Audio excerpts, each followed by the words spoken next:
just joining us on the news today. Great to see you, first of all. Yeah, thanks for great being to be here. Yeah, and you have First plenty to noon talk show. about. Oh, yes. We've gone such a stretch where we were just, well, another sunny day, another nice day. All changes. No offense, because I loved the great weather as well, but it is nice to have something to talk about again. Yeah, I would think so. Yeah, it was everybody. It was feeling a little bit like we were living in San Diego for a while.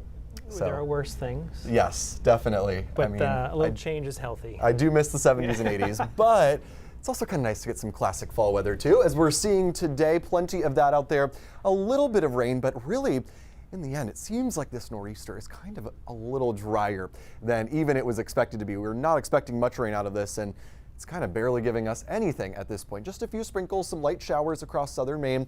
A lot of this rain you're seeing up in the mountains towards mid-coast Maine, not even really reaching the ground at this time. And you can see the nor'easter itself down to our south, big impacts, coastal flooding, heavy rain, very strong winds across the mid-Atlantic, places like the Jersey Shore, southern New England.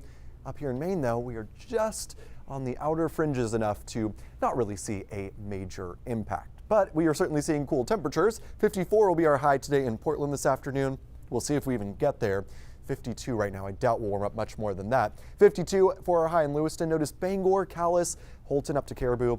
A lot milder as we're staying dry there today, so we're not too far from 60 in down east Maine and up into the northern part of the state. So here's what we're expecting for winds in the next 12 hours or so. Winds will actually taper down as we head into tonight. They're not incredibly strong, but we'll continue to see those gusts up to 25 to 30 miles per hour through the afternoon. By far the biggest impact this nor'easter that is passing to our south is having is out in the Gulf of Maine. Huge waves out there today, 9 to 12 foot seas, gusts to 40 knots with the nor'easter kicking up those strong winds offshore with a gale warning continuing until late tonight. Not the day to be out on the water, but that ferry ride between the islands and Casco Bay is probably a bit rocky today. Now, those waves crashing on shore, giving us a high surf advisory, 5 to 10 foot waves. The high tide will probably look pretty awesome this afternoon. Might be a good idea to go check it out. Just use caution. That high tide's right around 4:30 or so during the afternoon. So winds tapering off as we head into tonight. Much calmer day expected Tuesday. Overall, just a nicer day tomorrow. Probably not a ton of sunshine, but it will be milder, a little more comfy as well. So let's track these showers. Models have been way more enthusiastic with the shower coverage than what we've actually seen on the ground. In reality, there's just been a few sprinkles out there, but we'll see if we can maybe kick up those showers a little bit more as we get into the afternoon. They'll taper off as we get into tonight in southern Maine. We're looking at a dry day for the most part Tuesday. Notice a shower or two possible for the morning commute. Otherwise, it's just going to be mainly cloudy with temperatures climbing to near 60 for the afternoon. And then notice this clearing line that moves in Tuesday night. That's with a cold front.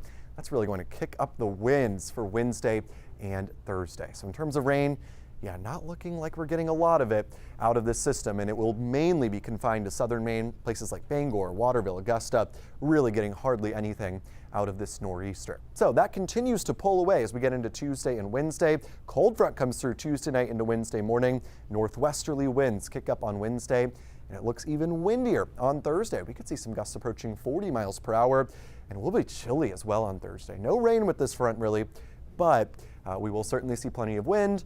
A lot of clouds expected on Thursday as well. So let's get a look at our 7-day forecast. We've got the upper 50s for our Monday. We've got the showers out there in the southern part of the state. Those will be wrapping up tomorrow morning. Should be a lot nicer by the afternoon. Notice our temperatures in the 60s. As we get into Wednesday, the winds kick up.